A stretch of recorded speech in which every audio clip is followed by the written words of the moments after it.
Selamat pagi jemaat saudara-saudara yang dikasihi Tuhan. Pagi yang baik ini, mari kita merenungkan satu ayat, Keluaran 3 ayat yang ke-8. Sebab itu aku telah turun untuk melepaskan mereka dari tangan orang Mesir dan menuntun mereka keluar dari negeri itu ke suatu negeri yang baik dan luas. Suatu negeri yang berlimpah-limpah susu dan madunya. Ke tempat orang Kanaan, orang Het, orang Amori, orang Feris, orang Hewi, dan orang Yebus. Saudara, ini adalah sebuah janji yang Tuhan berikan kepada orang-orang Israel. Saudaraku, dari hal ini kita merenungkan beberapa poin. Ya, yang pertama, Tuhan selalu punya rancangan yang baik dan indah buat setiap anak-anaknya.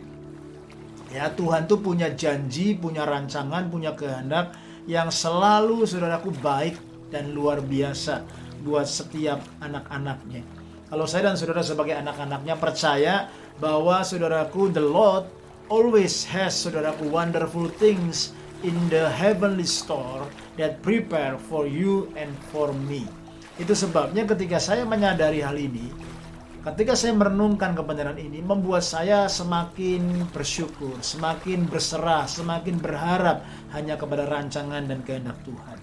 Yang kedua, saudara, adalah begini, selalu pola Tuhan itu mau melepaskan kita dari sebuah keterikatan, ya, membawa kita kepada sebuah saudaraku kebebasan dan bahkan terobosan.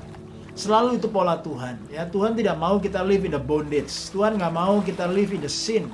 Tuhan nggak mau kita live saudaraku dalam sebuah kungkungan. Tapi selalu pola Tuhan, Dia mau menyiapkan saudaraku untuk kita dibebaskan. Kita mengalami terobosan, kita mengalami mujizat, kita mengalami janji-janjinya. Karena orang Israel pada waktu itu saudaraku ratusan tahun dijajah di bangsa Mesir. Mesir itu artinya house of bondage. Ya, ada ikatan, ada dosa, ada perhambaan dosa saudaraku yang menguasai orang-orang Israel pada zaman itu.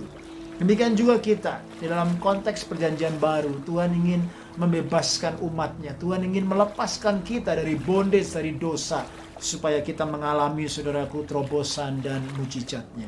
Lalu rencana Tuhan selalu ingin memberkati kita, bahkan membawa kita mengalami yang namanya kelimpahan susu dan madu, so that you can experience your own milk and honey that overflow. Ini selalu saudaraku, ya. Jadi saudaraku, isi hati Tuhan selalu baik, pola Tuhan selalu ingin melepaskan kita dari yang jahat, lalu rancangan Tuhan selalu ingin menyediakan kita kelimpahan susu dan madu. Nah, itu sebabnya saudaraku, ketika kita renungkan ayat ini, apakah engkau sudah mengalami overflowing milk and honey? Ya, apakah engkau sudah mengalami janji Tuhan, atau engkau masih memilih live in the bondage, ya? Atau mungkin kita live in the desert, sehingga banyak orang mati saudaraku di padang gurun, ya. Dia sudah keluar dari bondage, tetapi on the way di dalam proses menantikan janji Tuhan, banyak orang yang tidak setia, banyak orang yang bersungut-sungut akhirnya meninggalkan iman dan kandas di tengah jalan.